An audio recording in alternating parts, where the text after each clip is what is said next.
Welcome to the story of the ultimate underdogs, the Milwaukee Bucks. For years, this team has struggled to make a mark in the highly competitive world of the NBA, but in recent years they've undergone a transformation like no other. Led by the charismatic and talented Giannis Antetokounmpo, this team has defied all odds to become the champions of the league. Their rise to the top has been nothing short of spectacular, and in this video we're going to take a deep dive into the team's journey. This season, the Bucks have probably been the NBA's top club, with Giannis perhaps the finest player on the globe, guiding the way. They now have the best record in the league. When healthy, they have a very deep roster and are capable of not only winning games during the regular season, but also championships. The Bucks' offense has been the 6th best in the NBA since the trade deadline. This is time to their roster's edging transactions. The addition of Jay Crowder and the team's return to health, their offensive this year has been far more dynamic, which has produced some pretty spectacular outcomes. They don't only depend on Giannis driving and kicking out to the perimeter or finishing at the hoop, but also on players like Khris Middleton or Jrue Holiday hitting tough shots. To get points, they are running a lot more set plays around Giannis. They demonstrate this kind of offensive flowchart during their first set, which they run in the half-court in the fourth quarter of the previous night's game against the Kings. We got a nice look at this activity. When they try it out for our first time, Khris rejects the down screen and runs across the floor to collect the ball from Jrue, while Jrue comes to the screen for him.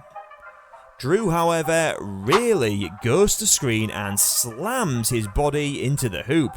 Due to Kevin Huerter being forced to show out on Jrue's cut as a result, Grayson Allen is left with an open field goal opportunity in the corner.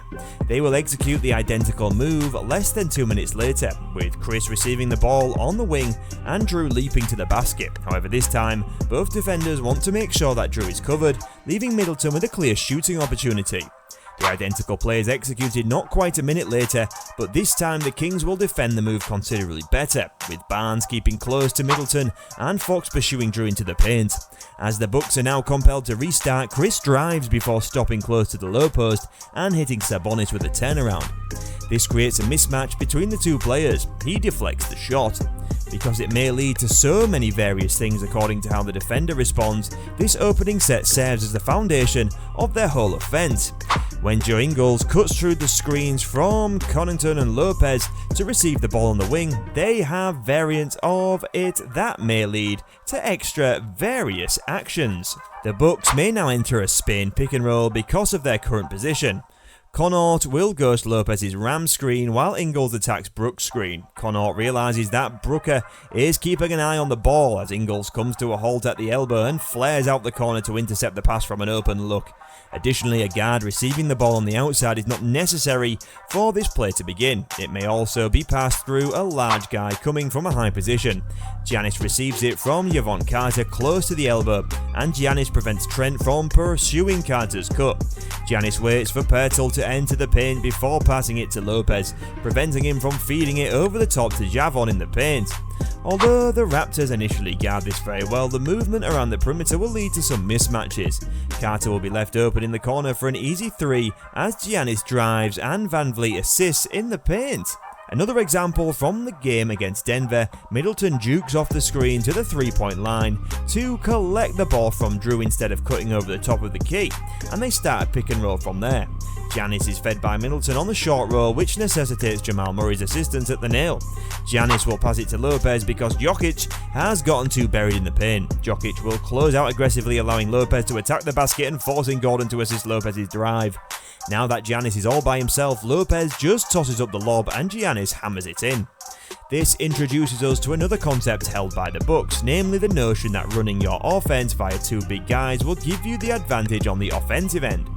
Giannis automatically generates a ton of advantage whenever he gets near the paint because he attracts so much defensive attention.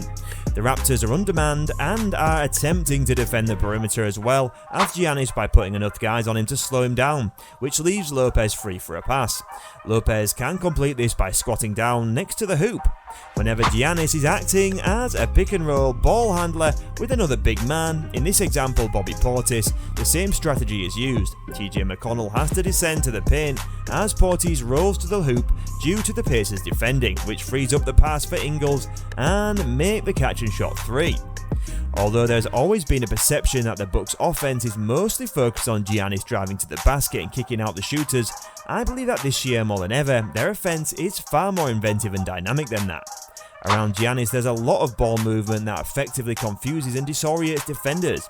Giannis is within the arc here while everyone else is outside. Take note how they are separated, with a few minor variations that I'll explain. It's sort of one of the main pillars of the Bucks offense. However, they only truly want one guy inside the arc, and that player is often Giannis or Lopez. When Giannis receives the entry pass, Lopez and Connaught will move closer to the weak side corner and Matthews will cut up to the rim for a clear shot from the mid-range.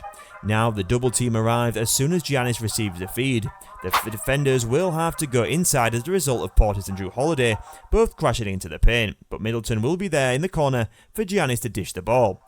Khris then assaults the closeout before the shot connects. Although Giannis is in the centre of the attack, it's also based on several tried and true concepts that are successful regardless of the lineups they use. This does not imply that their offense will never fail to go through a dry period, but they mitigate this by possessing one of the finest defensive units in NBA.